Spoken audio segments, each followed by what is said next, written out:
What is up, guys? Gonna try to do a quick update, make a little more headway with the new hybrid controller.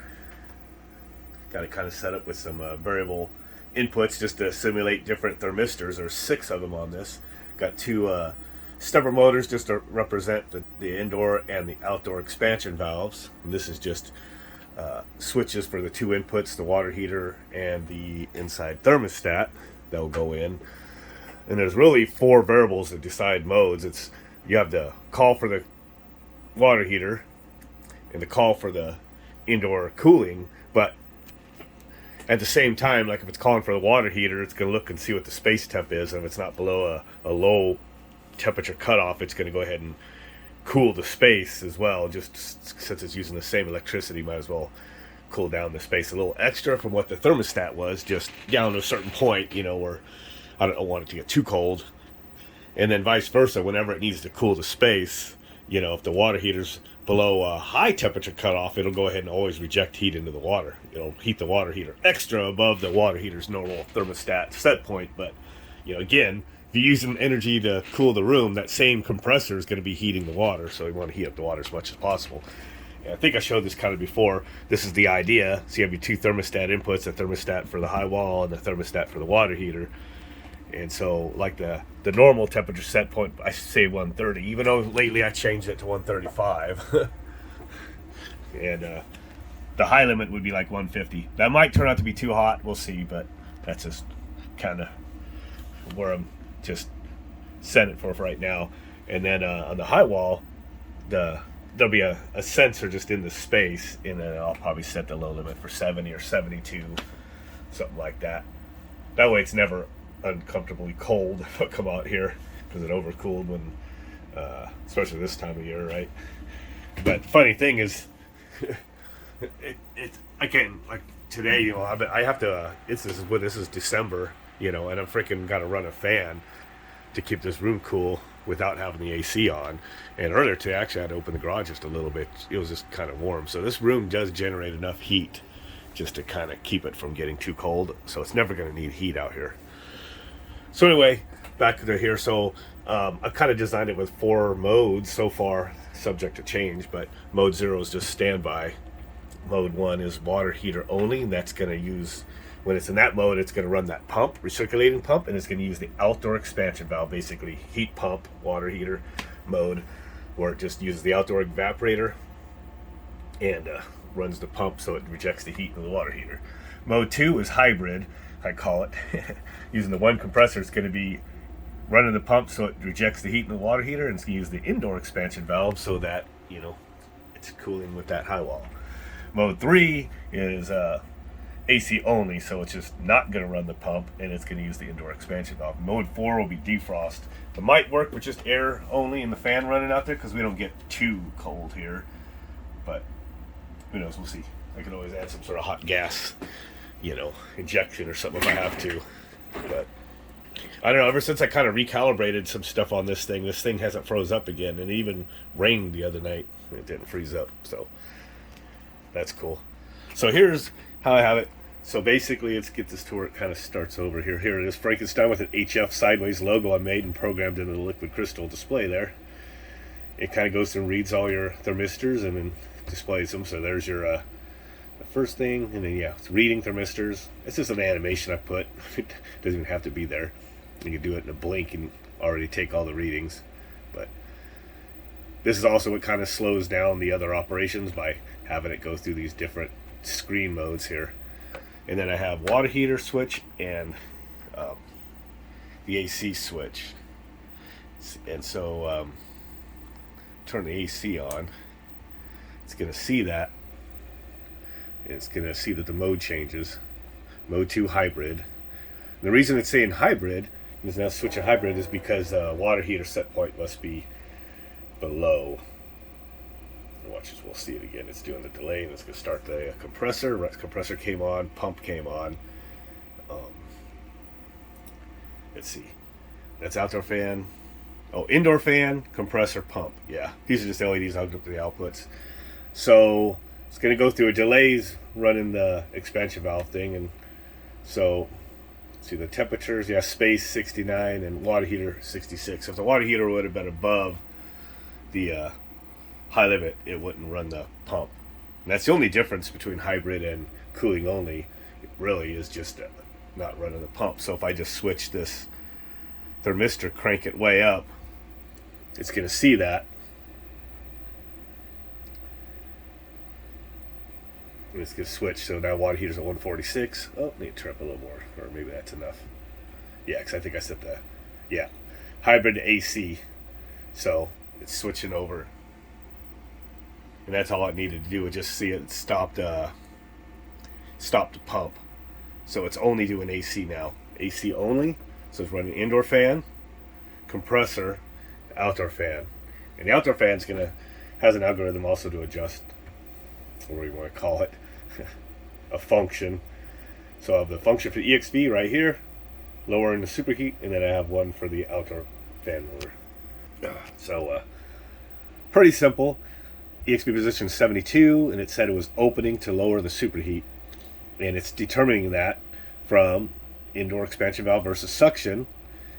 And so that is, it's going to show 14 degrees superheat. So anything above 12, it's going to adjust, or anything below 10, it's going to adjust to kind of keep it between 10 and 12 degrees superheat.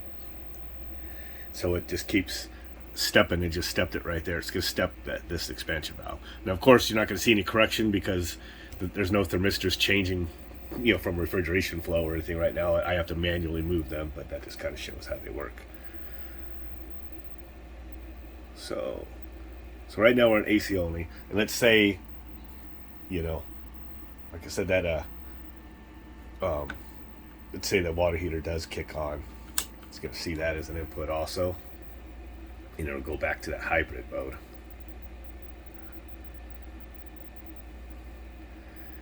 There we go. And it's switching modes to hybrid, and it just turned on the pump. And for that, it didn't need to stop the compressor or anything like that. So the only times it really interrupts, the expansion valve mode is if it needs to either shut down or if it switches the indoor to the outdoor, which you'll see in a second when I do that. So right now we have both of those on. So I'm going to turn off the AC input.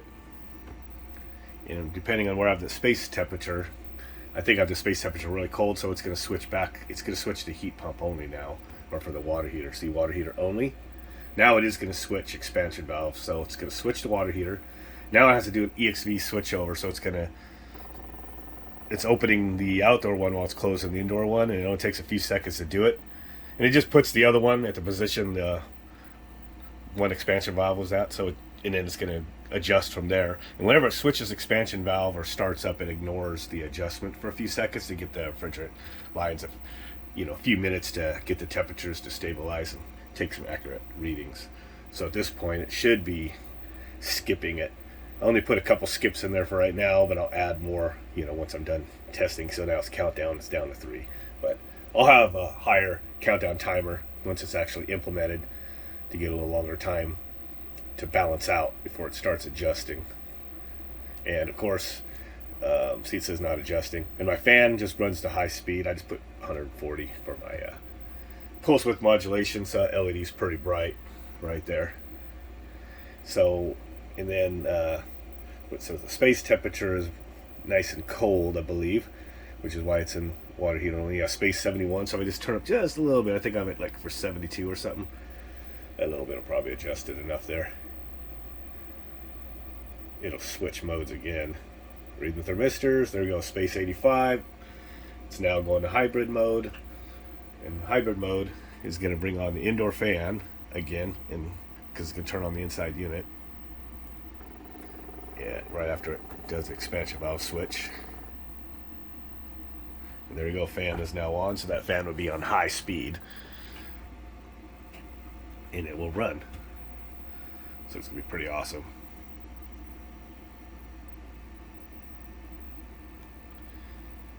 And if I turn everything off,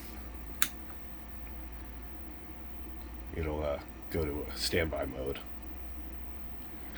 Standby, and then now what it's going to do, it's going to pretty much cut everything off. It already stopped the compressor right away. There's the outdoor fan. pump and the indoor fan, I have them kind of on a little delay after the expansion valve closes there. Outdoor fan already stopped. And then there went the indoor fan and the pump. So it's pretty close. I'll just have to do a couple little tweaks. I do have a, let me turn it back on to see. Let's see, water heater with the should have made the space cool again, so it's only in heat pump mode. Give this a second. It'll switch again.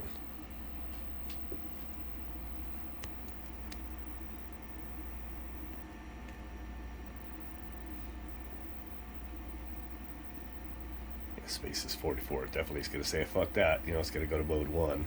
Water heater only switching. It's going to just reverse these positions, the outdoor versus indoor expansion valve.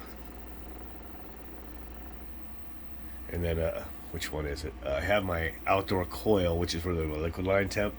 It's also the one that adjusts, it reads to adjust the outdoor fan when it's using the not in heat pump mode. And so basically it's also a freeze stat, so if I just crank that down, it will go to mode 4.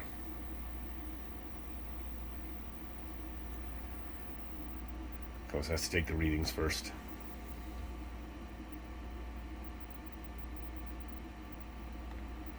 Oh, still not cold enough.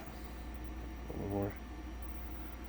Actually, I might not have it. The resistor I put on there, I might not be able to get it cold enough to do it, but I have tested it. It went to defrost mode. So just can't quite get there at the range I set that potentiometer for. It's pretty cool. And then for the code, you know, it's kind of built up a little bit.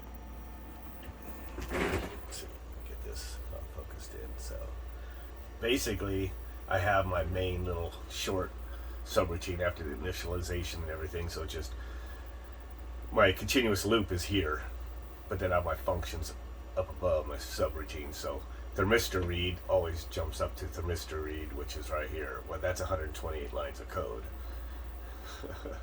So this is the, you know, have it put in the indoor and outdoor expansion valve positions, just to always kind of have that showing up on the screen, which is going to be coming up right here. And I have this little animation of just when it goes through all those. I don't have that animation. It can do that all in milliseconds, but I just do it. Plus, I just use it to slow down how often it's checking the fan speed and stuff, and the expansion valve. So I just have like 6 thermistors. So channel 0, channel 1, channel 2. I have my animation kind of snuck in here too. Channel 3, channel 4. I don't use 5 or 6. Then I go to analog channel 7, right there. And then after it takes those and it's loading them to all the variables, you know, T space, you know, T suction, all that stuff. Then I go down to where I got my switch case, which I just have it.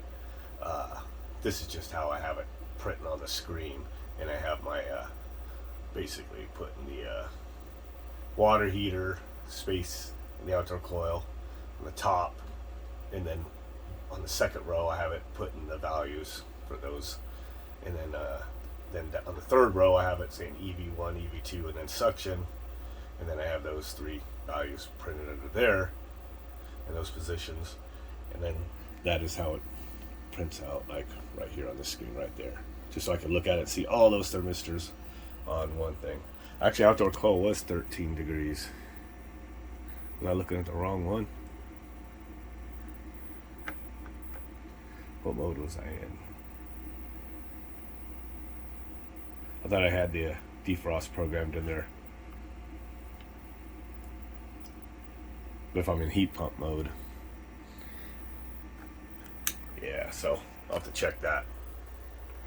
Anyway, that's how that displays. So that's one function, just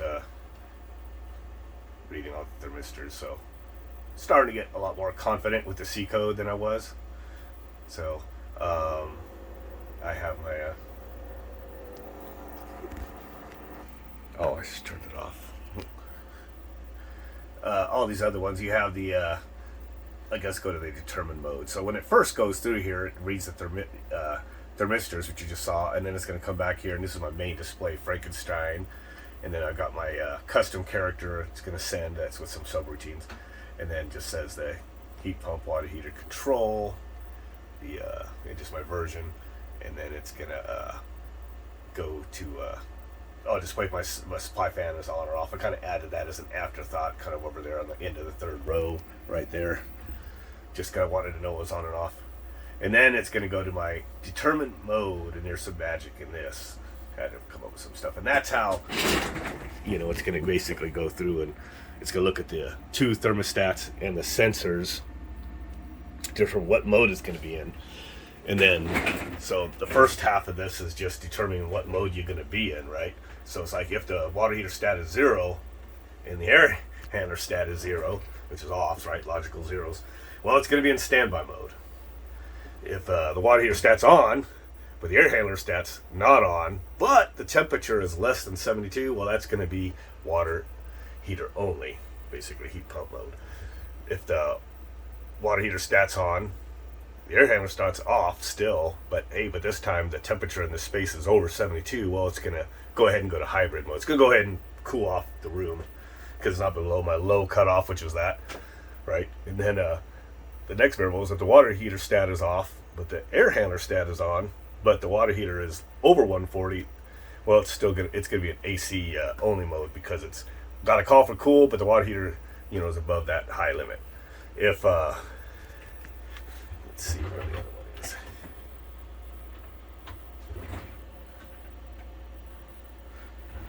And then I have here, if the suction is below 32, then that was going to go to mode 4, which I don't have a subroutine for that to jump to yet. So that's probably why I didn't see any action earlier. But mode 4.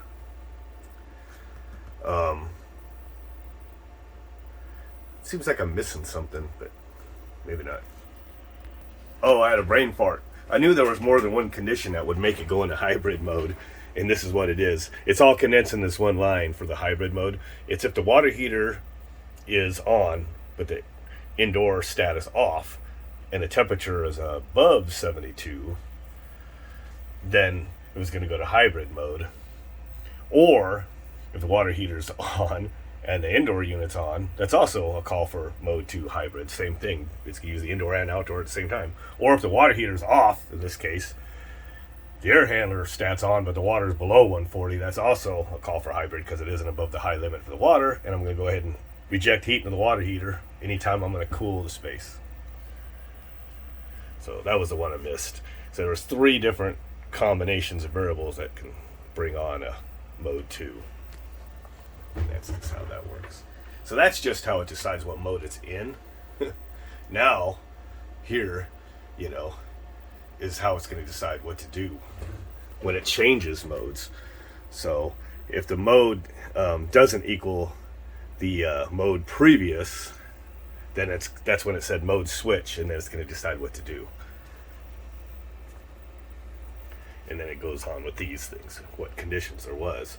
So if mode 0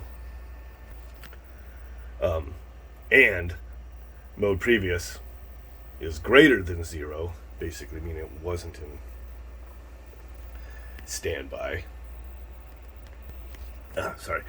So the mode 0, but the previous mode was anything but 0, meaning it must have just been running. Well, that's obviously going to go compressor shutdown and go to that subroutine. It's going to do a bunch of things, shut off pumps, compressors, stuff like that in those orders. Also has the EXV close subroutine, stuff like that. If the mode is now 1 and the previous mode was 0, that's obviously when it's switching from standby to the water heater. Then it's going to run this subroutine, put it in my summer winter switch. This one little toggle switch is what tells all these other subroutines what mode it's in, so it knows which expansion valve to use and things like that, how to run the outdoor fan, all that stuff. In this case, the pump needs to be on, and then it's just displaying saying off. This is mostly for my diagnostic. I'm gonna have to have that in there, but later. But I don't know. I'll probably leave it. Just saying it's switching modes from off to water heater, and it's gonna go through the start subroutine. If the mode is now 1, but the previous mode was 2, which is going from hybrid to water heater. These are basically all the combinations of going to water heater only. Going to 1 from the different possibilities from before. And then it has all the, and it's just doing the little things it has to do. Mode 2 from off, basically. That's it. You know, if it's calling for anything that makes it need to cool the space and heat the water at the same time. And it's going to start off this, you know, if it wasn't running. Mode 2 from mode 1. Mode 2 from mode 3. Mode 3 from off from mode 0. Mode 3 from mode 1. And it's basically just all the combinations is all that is. Mode 3 from 1, mode 3 from 2. And then after it's done doing that, and it's got up and running, then it's going to copy, you know, the current mode, you know, to the previous. That way the next time it changes, it'll have a comparison again. So it's always just comparing what it ran last, whenever the mode switch changes. Yep. So, and then I just added this thing, you know, for the supply fan, based on what mode it's in. So mode 0 or 1, it doesn't need the fan. Modes 2 or 3, which is hybrid or AC only, it needs to run the fan inside the space. So, and if anytime the compressor is running, just go ahead and run that expansion valve control, you know, and then that, you know, probably don't need to go through everything, but shut down, start, switch over, all that, you know. But up here I have the expansion valve subroutine. You know, it's similar to what I had, except it was written in BASIC instead of C, you know, from my existing, the way the unit's running now. And it's basically the same thing. It just goes through some case conditions, and basically, you know, if the superheat's over 12, it's going to opening the expansion valve. If it's below 10, it's going to start closing it. And, you know, depending on, here's that summer and winter switch again. So 0 is always indoor expansion valve, 1 is the outdoor expansion valve. Kind of does that, a couple variables. And then after it gets done doing that, then it delays just so you can read the screen. It's going to go over to the fan control, and it's pretty straightforward actually. So if it's in let's just say if it's in, you know, heat pump mode 1, winter mode or whatever I call it, it's just going to go, you know, because if it's 0 else this, it's just going to run the fan full speed. But if it's in using the indoor unit, then I'm going to modulate the outdoor fan. So just when you're using the outdoor half of the coil for evaporator, it's got to run the fan faster. You can't slow it down. So I do have an idea, since it is one fan and I have 2 halves of a coil and evaporator condenser out there, kind of worried that the condenser coil section might get too cold during the winter and maybe drop my head pressure too much. It seems to be working okay so far, but if I have any issues with it, I'm going to make myself a little damper assembly and put in front of that section of the coil and have it basically switch open and close based on the liquid line temp when it's in you know, that mode, heat pump mode, hybrid. So maybe just one other section I'll show before I make the video too freaking long. But the switch over, I mean, it's pretty straightforward, you know, basically what it's doing, and it's gonna, like, I have 2 modes, whether it's, remember this toggle switch comes in to play everywhere through my subroutine. So if it was in that mode, because it switches in my other mode, so that way when it gets here, it's going to say, and it's saying, and now it's saying it goes switch over, you know, if it's in, now it's going to be in cooling, it's obviously switching from the outdoor to the indoor, switching to indoor, and then it's just going to close the outdoor as it opens the indoor. And then here's my pulses out to the stepper motor drivers. And if it's vice versa, else, you know, it's 1 for winter, it's just going to be the opposite of that. And that's when you saw the expansion valve switch. So, played around with it today. I kind of didn't work on it for a few days. Worked on a lot Sunday, and then I kind of got the flu. And then 2 days I couldn't even stand to look at a monitor. So then today I actually got working on it a little bit more this afternoon. And kind of touched up some stuff. But yeah, I don't know how many lines of code there is. I guess you could just go to the bottom, huh? It's in the 600s. Or I guess we expanded it all out. Dang. With a couple spaces in there. But yeah, it's used 82% of the 887 processor. Oop, I never usually shrink that down. But anyway, yeah, there it is. It's kind of cool. And I was just using these little fixed resistors just all plugged in here the other day just to make it all be like 76, 77 degrees with one real thermistor hooked up. But then today I decided to kind of set this up real quick. This is just, water heater space, and then on my outdoor coil, and then I have the indoor evap, outdoor evap, which are the lines going into your evaps, and then this is the common suction of the compressor. So the other things with those switches is like if you're AC only, or anytime you're using the indoor coil, then I'm using the indoor expansion valve, and this is the thermistor I'd be using, the one going to the indoor evaporator. But whenever it's not using the indoor coil and it's running to heat water and it's using the outdoor coil, then it's using the thermistor, after the expansion valve to the outdoor coil, and that's how it gets all these temperatures. So I didn't mess with these a whole lot. These are 10Ks, and then I kind of added couple different resistor values for the ranges I needed, but the ranges are real wide, so you just barely touch some of these. They change a lot, but this is going like from 10 degrees to 146, I think, on the left end, and I think this one's going like 6 to 106, something like that. Let me turn that one all the way down and this one all the way up, and we'll see. Look at the outdoor and give it another second to take a read there. I might have changed that resistor since I changed that over there, but 5 and 76. Oh, okay, that is what I kind of got there, 76. I don't know what I wrote down there. But quite a bit of range. So it makes it a little touchy. You have to kind of move it just a little bit at a time. But that's just for me to do my diagnostic and troubleshooting and tests. So when it's hooked up out there, it'll be hooked up to actual live thermistors. But anyway, it's getting there. So I do work on it. I keep saying it, the thing is I'll hit it hard for 2 or 3 days, and then it'll sit for 2 or 3 days, maybe even a week. And it's like, dang, I should go work on that some more. And then it's just back and forth, man. It's not. I don't sit on this thing every day. That's just the way I am, man. I just bounce. But anyway, I'm home free on it just because I've learned enough with the C code to do what I needed to do. And starting to get to where I can kind of just type it out without always just copying and pasting stuff. And it's working out. So I guess I'm kind of glad to go to C code. It does take more lines than it did with the Pick Basic, but I have definitely more control over the way the program works with the C code. So we're using XC8 for the Microsoft MP Lab. So anyway, hopefully we'll get this hooked up to this unit here not too much longer.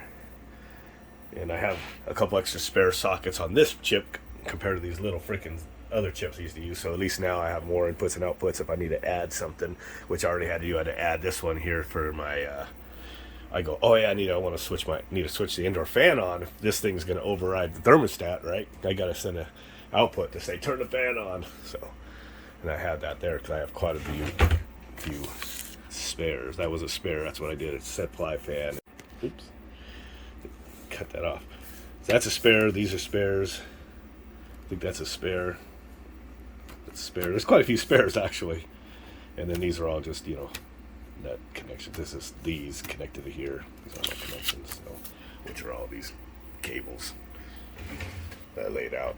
So anyway, with that, don't forget to like and subscribe and share. We'll catch up with you guys later.